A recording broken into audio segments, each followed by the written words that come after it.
It started on a rain-soaked Tuesday, the type where the clouds cling so low you can feel the heaviness of the sky upon your shoulders. I opened my door to go to work that morning and came to a dead stop. A silver Toyota Corolla, one that I didn't know was in my driveway. The windshield was covered with fog. Raindrops were scattered on the hood like teardrops. Initially, I thought it was an error. Then I saw the note, nested carefully under the wiper blade, dripping and bleeding ink. "I'll be here just a short time. Please don't tow. I'm watching." I'm watching. It didn't seem right. Watching what? Me? My house? I checked up and down the street. Empty. Silent. Too silent. That's when I first sensed it. The presence. As if someone was close by, just out of sight, eyes trained on me. Shook it off. Had the car towed. Told myself it was nothing. But the car came back. Repeatedly. Always parked in my driveway. Always with a note. The messages began to shift. "You're being unfair. This space doesn't belong to you alone. We share everything on this street, whether you like it or not. Some boundaries shouldn't exist." More and more uncomfortable notes each time. I set up cameras, put up signs, notified the authorities, but the police just shrugged. "Leaving a note isn't against the law," they said. "Keep calling if it keeps happening." I didn't have to wait very long. There was one evening, approximately 2:43 a.m., my motion sensor had been triggered. I went through the footage on my phone. There she stood, a pale raincoat-wearing woman near the edge of the driveway, hair stuck to her face, gazing intently at my front door. She didn't budge for 11 minutes. Then she turned and walked away. I didn't sleep. The next morning, the sign I had posted, "Private property," was missing. Instead, scrawled across my garage in lipstick read, "You've been warned." I tried to talk to her once. Her name was Karen, lived 4 houses down, a perfectly manicured lawn, wreaths on every door, a "Bless this home" sign above her porch. I approached her on a Saturday. She was watering her azaleas. "You've been parking in my driveway," I said slowly, "leaving notes, showing up at night." She didn't seem surprised. "I'm on the HOA committee," she said. "This neighborhood runs on cooperation. You've made things complicated." "Complicated," I repeated. "Selfish.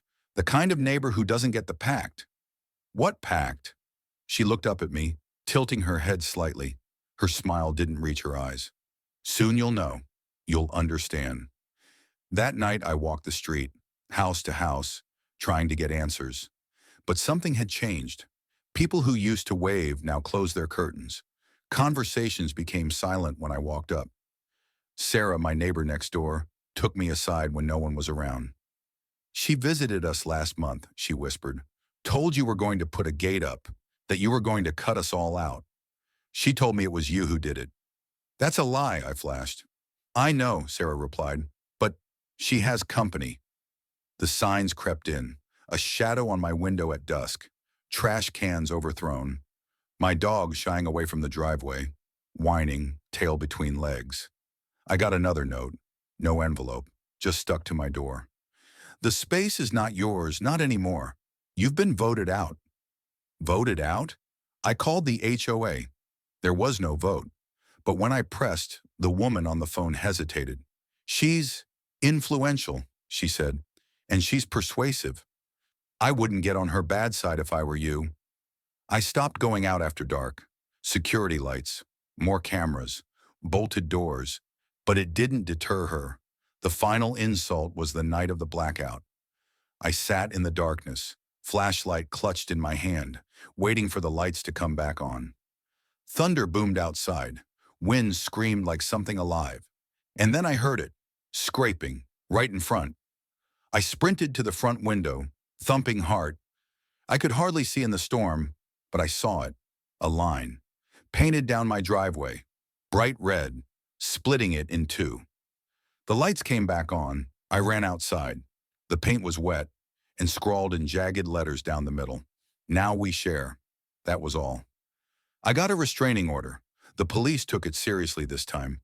Perhaps it was the video. Perhaps it was the note. Perhaps it was the red line like a knife through concrete.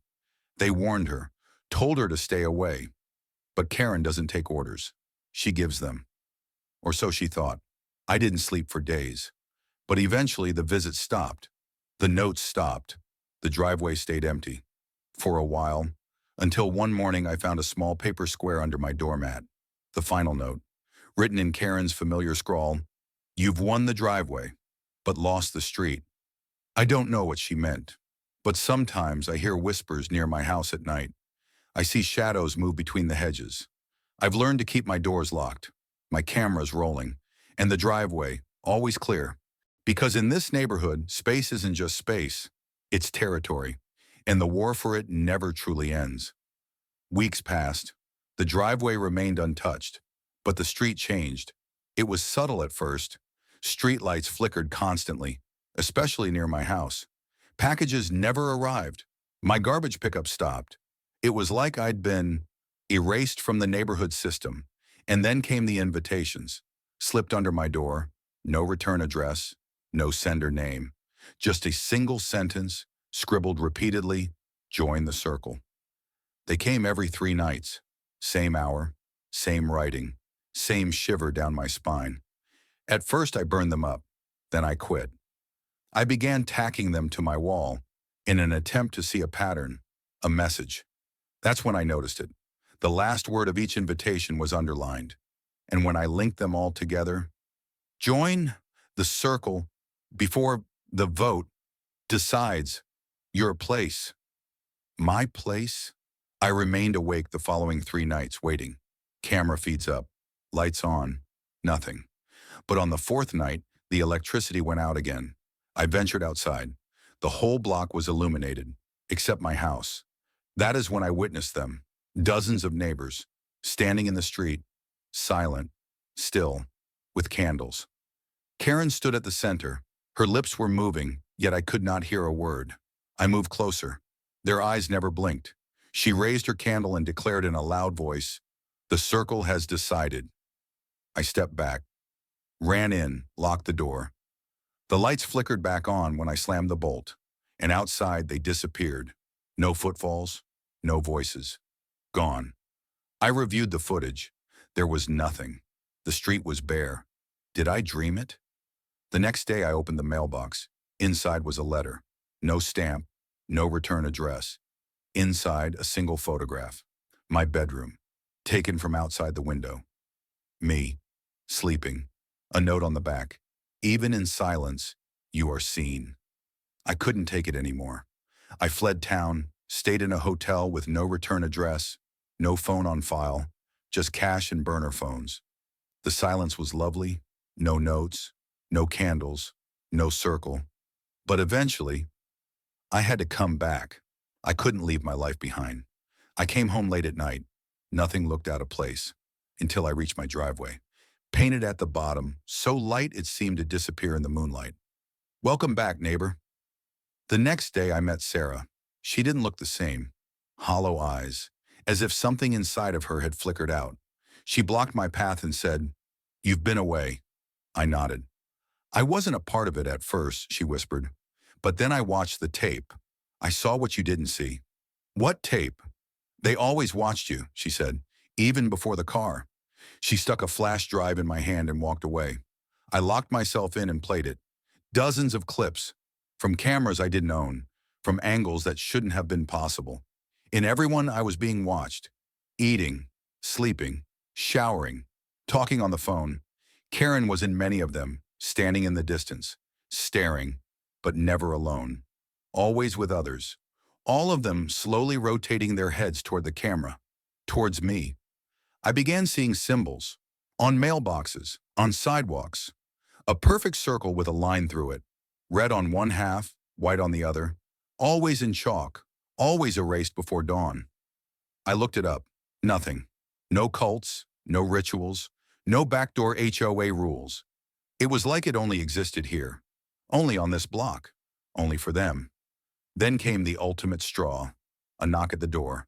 Karen, smiling, calm. "Can I come in?" she said. I didn't say a word. She glanced over me into the house. "The circle has spoken, and we've left you something. In the garage." I shut the door. But curiosity, it gnawed at me. I opened the garage 15 minutes later. Inside, where my car should have been, a circle, made of salt, and in the middle, a chair and a mirror, with a note stuck to it. Sit, look, listen, and comprehend.